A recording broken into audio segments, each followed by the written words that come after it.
Bonjour à tous, j'espère que vous allez bien. Alors la dernière vidéo concernant un peu les beauty news du moment que j'avais pu vous filmer il y a quelques semaines vous a beaucoup plu. Merci beaucoup pour votre soutien et vous avez été très nombreux et nombreuses à me dire que ce petit format un peu effet journal télévisé mais concernant les cosmétiques vous a beaucoup plu, que vous vouliez en voir d'autres, donc c'est exactement ce que je vais vous proposer aujourd'hui.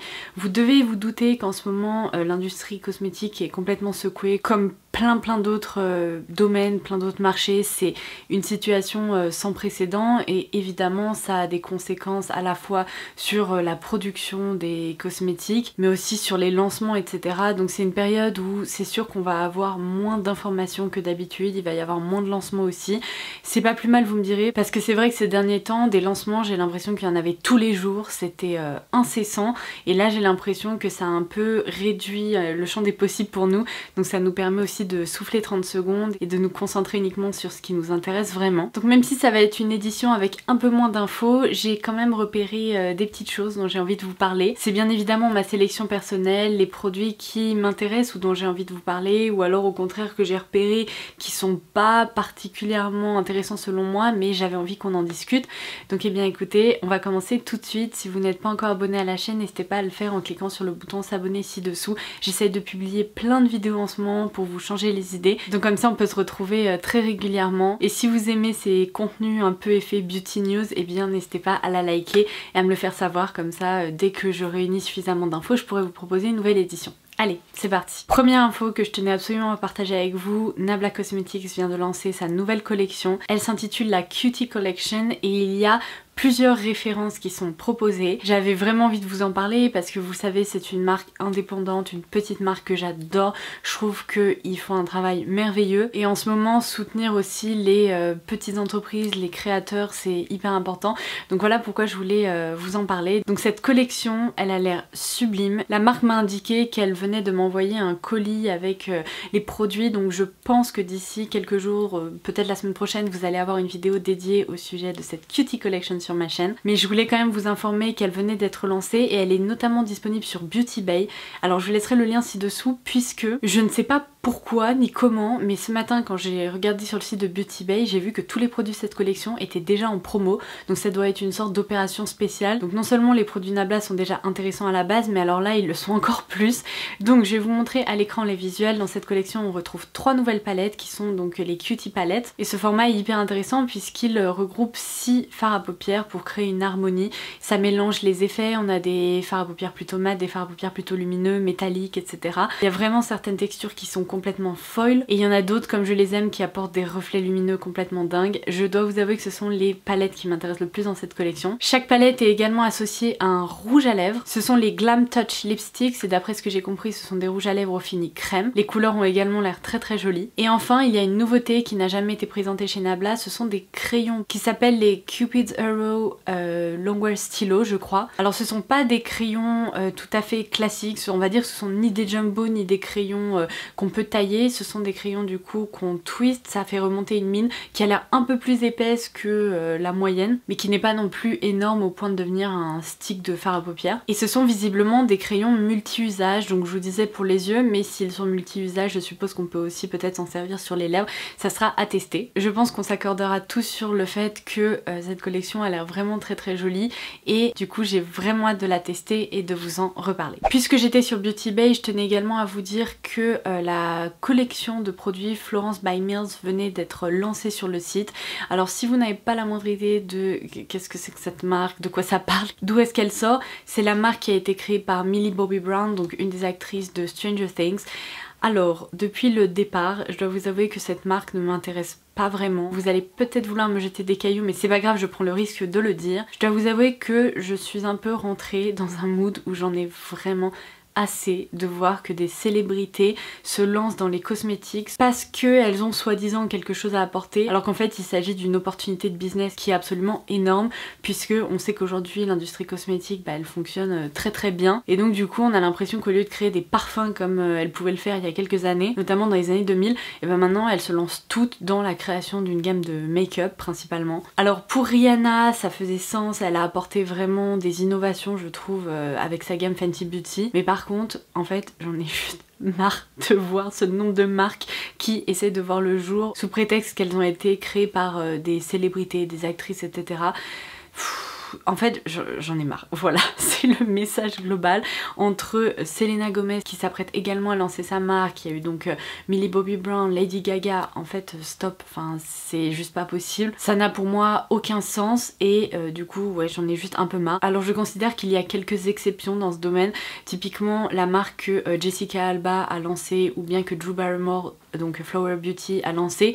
Je les trouve intéressantes parce qu'elles ont quelque chose à dire, elles se sont placées sur un segment qui est différent et on n'a pas la sensation qu'elles sont juste là pour faire du business, tandis que là je suis désolée, cette gamme la Florence by Mills, je trouve ça dramatique à quel point ça crie on va s'adresser à un public plus jeune qui est peut-être fan de cette actrice et qui du coup va dépenser des sous pour acheter à peu près n'importe quel produit. Je suis pas fan du concept et au-delà de ça je trouve que cette gamme elle ne s'adresse pas vraiment à des adultes. En fait vous avez été plusieurs à me demander Laura est-ce que tu vas tester la gamme, est-ce que tu vas nous en parler. Sincèrement si ça ne tenait qu'à moi j'ai envie de vous dire non, dans le sens où rien ne m'intéresse ou quasi rien ne m'intéresse. Je trouve pas que ce soit une marque qui apporte vraiment grand chose.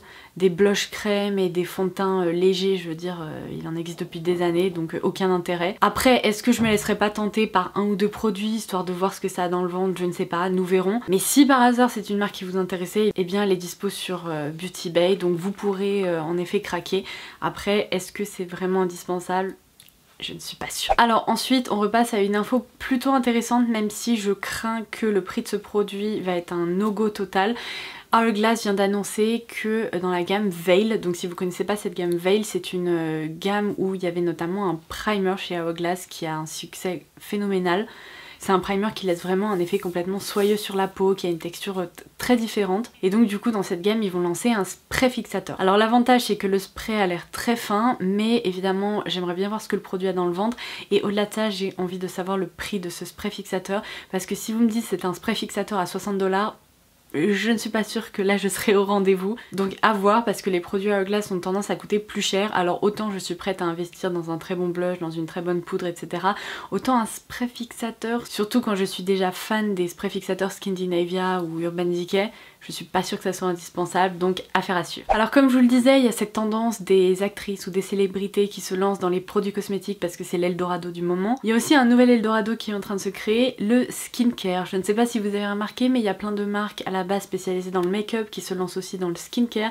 Bah parce que, il faut bien l'avouer, au bout d'un moment quand on sature de produits cosmétiques, je veux dire de maquillage, et bien on a tendance à vouloir explorer un peu le skincare. Il y a également beaucoup de skincare addicts, donc ça fait sens. Sauf que du coup, eh bien il y a pas mal de lancements qui se concentre uniquement sur le skincare en ce moment. Rihanna justement avec Fenty Beauty a annoncé que d'ici quelques semaines ou mois, je ne sais pas si ça va être retardé à cause de la situation actuelle, mais une gamme de skincare va voir le jour chez Fenty Beauty. Alors j'ai pris une capture d'écran pour vous dire exactement ce qu'on allait pouvoir retrouver dans cette gamme, mais visiblement il y aura un gommage pour les lèvres, un baume à lèvres et également des produits corps visiblement. Apparemment elle est pas prête de s'arrêter là, il va y avoir du skincare, des soins pour le corps, des accessoires, des parfums. En gros elle est prête à créer un vrai empire. L'autre marque qui va capitaliser un petit peu sur un lancement skincare c'est Charlotte Tilbury, puisque vous connaissez probablement la Magic Cream, je vous en ai déjà parlé.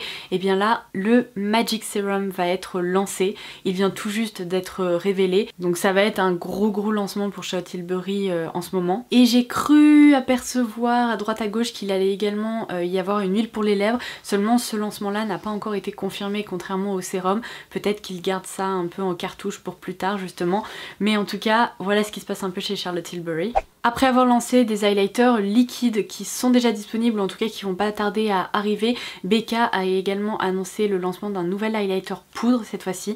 Alors c'est fou parce que je pensais pas qu'il allait me tenter, dans le sens où c'est un highlighter plutôt pêche, un peu rosé, typiquement pas du tout le genre d'highlighter que je porte, mais je ne sais pas pourquoi, je crois que je suis en train de me faire avoir par les visuels avec la démo sur un mannequin, parce que je trouve que ça apporte un superbe glow, seulement j'ai du mal à comprendre comment une poudre hyper pêche rose peut donner ce rendu là sur la peau, surtout sur peau claire. J'ai peur qu'en fait l'image soit un petit peu photoshopé ou en tout cas amélioré de façon à ce que ces reflets très roses ne se distinguent pas en photo. Donc ce lancement là a peut-être tendance à m'intéresser parce que j'ai vraiment l'impression que ça donne un très joli éclat sur la peau et puis bon bah c'est un highlighter donc vous me connaissez, les highlighters j'ai beaucoup de mal à résister. Mais il vaut mieux peut-être que j'attende de le swatcher avant de le commander et ensuite d'être déçue. Donc en tout cas, je voulais partager les visuels avec vous. Et enfin la dernière info que j'ai sélectionnée pour vous aujourd'hui, c'est une info que j'ai très peu vu passer ces derniers temps, mais pourtant elle a complètement retenu mon attention. Dans sa gamme Pop, Clinique va lancer un nouveau bronzer et un nouvel highlighter, ou en tout cas une poudre un peu enluminatrice. Ce qui est dingue, c'est que ces produits sont déjà dispo sur les shops de Sephora aux États-Unis, mais visiblement j'ai pu retourner internet et tous les sites européens, ces produits ne sont toujours pas dispo, même sur le site officiel de Clinique. Donc je croise les doigts très fort pour que ces produits arrivent en France ou tout du moins en Europe et que j'arrive à me les procurer. Enfin me le procurer parce que le produit que je veux absolument c'est le bronzer. En fait je suis une fan absolue des blush Pop de Clinique, je trouve qu'ils ont un rendu sublime sur le visage, j'ai plusieurs teintes, je m'en sers depuis très longtemps et je les adore depuis leur sortie à vrai dire, et je suis sûre que ce bronzer pourrait être parfait, je suis sûre que sa texture va être aussi bien, donc je veux absolument réussir à me le procurer. Autant l'highlighter me tente moins parce qu'il a l'air pas suffisamment intense et c'est pas tout à fait le genre de produit que je recherche, mais le bronzer, il faut que je le trouve. Donc si j'arrive à le dénicher, comptez sur moi pour vous tenir au courant, mais pour le moment il est nowhere to be seen comme on dit, donc bah je prends mon mal en patience et je croise les pour qu'il ne s'agisse pas d'une collection limitée aux États-Unis. Et non, je viens de vous dire c'est la dernière info, mais j'avais gardé une dernière info un peu funky à partager avec vous parce que je le fais dans la plupart de mes vidéos nouveautés à venir, donc vous savez quoi, je vais également partager cette petite news avec vous. J'adore vous donner une info K-Beauty et alors là franchement la dernière fois quand je vous ai parlé des infos K-Beauty j'avais l'impression que ça y est on touchait les licences les plus bizarres, les partenariats avec des marques de chocolat etc. Et bah là non, une autre marque de cosmétiques coréenne a réussi à taper très fort. La marque Innisfree va collaborer avec Mentos pour proposer, tenez-vous bien, des poudres pour le visage. Je vais vous mettre des visuels à l'écran, c'est le truc le plus perché que je n'ai jamais vu. Je ne comprends même pas cette collaboration et je ne comprends pas pourquoi Mentos ferait vendre des poudres visage, mais vous savez quoi, je suis presque prise dans le tourbillon du truc un peu funky, un peu déjanté et ça me donne presque envie puisque en lisant la description j'ai pu remarquer qu'en plus ces poudres ont visiblement un parfum. Non mais alors là, on touche vraiment les produits cosmétiques pour les 7 ans et plus mais c'est pas grave. Laissez-moi retrouver ma capture d'écran et je vous dis tout de suite quels sont les parfums en question, mais je me souviens que j'avais pu voir qu'il y avait un parfum cerise, un parfum menthe, un parfum genre je sais plus quoi. Le truc complètement absurde, les revoilà. En plus ça se présente vraiment comme une petite boîte de bonbons Mentos, c'est trop drôle. Donc du coup on a le parfum raisin, citron, melon, menthe, pêche et cerise. Voilà, je ne sais même pas si ces parfums sont agréables à poser sur le visage, mais vous savez quoi, j'ai quand même envie d'essayer. Donc depuis quelques jours, je scrute YesStyle dans l'espoir de voir cette collection arriver, mais pour le moment, malheureusement, je n'ai rien trouvé. Donc je vais continuer de scruter YesStyle et j'espère qu'ils vont finir par arriver sur le site. Mais c'est juste assez drôle quand même. Vous n'êtes pas tenté par ces trucs qu'on ne voit jamais en Europe et là tout d'un coup, bah, ça sort en Corée du Sud. Je trouve ça assez drôle. Et bien sûr, comptez sur moi pour vous en reparler si j'arrive à me les procurer. Rien n'est moins sûr, mais bon, l'espoir fait vivre. Et voilà, j'en ai terminé avec cette petite édition des Beauty News du moment. J'espère vraiment que ça vous aura plu, que j'aurais pu partager quelques infos à côté desquelles vous étiez peut-être passé ces derniers jours. N'hésitez pas à partager en commentaire ci-dessous les lancements que vous avez un peu repérés, ou si vous aussi vous avez un peu joué à Inspecteur Gadget et que vous avez pu repérer des petites infos assez intéressantes. Partagez tout ça en commentaire, j'adore discuter avec vous. Et en attendant ma prochaine vidéo, je vous embrasse très fort et je vous dis à très vite. Et d'ailleurs, restez connectés pour cette revue Nabla parce que je vais encore vous proposer plein de swatchs et tout. J'ai trop hâte de pouvoir vous montrer ça. Bye bye!